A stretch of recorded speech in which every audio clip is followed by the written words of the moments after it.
Ito namang Filipino artist na si TJ Monterde, grateful sa tagumpay na natatanggap matapos ang sold-out concerts at bagong pagkikilalang natanggap mula sa International Federation of the Phonographic Industry. May exclusive interview dyan ng Bombo Star FM Manila.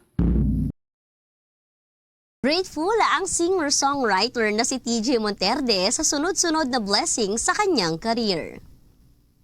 Kinilala nga ang kanyang kantang Palagi bilang top local song of 2024 sa naganap na launch ng The Official Philippines Music Chart. Ang parangal para kay TJ ay kasunod ng kanyang 3-day sold-out concert sa Big Dome. Sunod-sunod na rin namang sold out ang ilang leg ng kanyang nationwide tour, kabilang ang concert ito sa Laguna, Cebu at Cagayan de Oro. Sasabak na rin si Monterde sa US at Canada tour ngayong Marso. Dagdag pa sa mga milestone ni TJ ay ang 1 billion streams para sa kabuuan ng kanyang mga hits.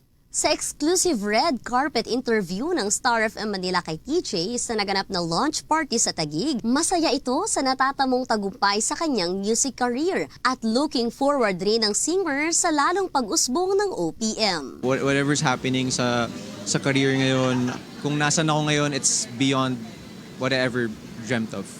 So, happy ako kung saan ako ngayon. For us artists, aside from yun, it's another avenue na pwede kaming magkakasama-sama. It's also a tap on the back na, you guys are doing a good job. So, salamat po sa inyo. Hello Star Nation, this is TJ Monterde. Maraming salamat for playing my songs. And mga darating pa, sana i-play nyo rin.